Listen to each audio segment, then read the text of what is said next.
పేర్చడం వలన ఒక కార్మికుడు చిపురుపల్లి అప్పలనాయుడు అనేటువంటి కార్మికుడు సి షిఫ్ట్కి హాజరైన కార్మికుడు ఏదైతే ల్యాబ్ టెక్నీషియన్గా ఉన్నటువంటి చిపురుపల్లి అప్పలనాయుడు ఏదైతే అక్కడ ఉన్నటువంటి మాన్యువల్ నుండి గాఢమైనటువంటి వాయువులకు సంబంధించినటువంటి ఏదైతే వ్యర్థ రసాయనాలు ఉన్నాయో ఆ శాంపుల్ సేకరించే సందర్భంలో ఈ కార్మికుడు అయినటువంటి చిపురుపల్లి అప్పలనాయుడు అక్కడికక్కడే కుప్పకూలి ఆ వాయువులు పీల్చిన తర్వాత చనిపోయడం అనేది జరిగింది.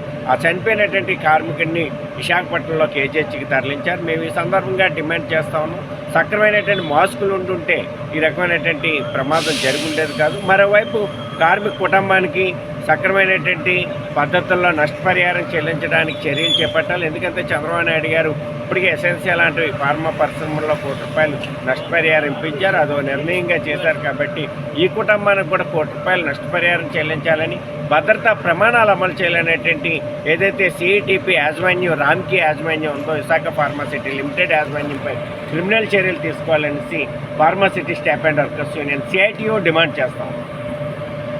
పరవాడ ఫార్మాసిటీలో మరో ఘోర సంఘటన అనేటువంటి చోటు చేసుకుంది. విశాఖ ఫార్మాసిటీ లిమిటెడ్ రామ్కీ గతంలో ఉన్నటువంటి ఆ కంపెనీకి చెందినటువంటి సిఐటిపి కామన్ ట్రీట్మెంట్ ప్లాంట్ ఏదైతే ఉందో ఈ కామన్ ట్రీట్మెంట్ ప్లాంట్లో ఈరోజు అనకాపల్లి జిల్లాలో ఉన్నటువంటి పరవాడ ఫార్మాసిటీలో ఘోర సంఘటన అనేటువంటి చోటు చేసుకుంది. విశాఖ ఫార్మాసిటీ లిమిటెడ్ అనేటువంటి కంపెనీలో సిఐటిపిలో కామన్ ట్రీట్మెంట్ ప్లాంట్ ఏదైతే ఉందో దాంట్లో శాంపిల్ సేకరిస్తున్నటువంటి సందర్భంలో చిపురుపల్లి అప్పలనాయుడు అనేటువంటి కార్మికుడు మృతి చెందాడు. వెంటనే కుప్పకూలి పడిపోయినటువంటి పరిస్థితి.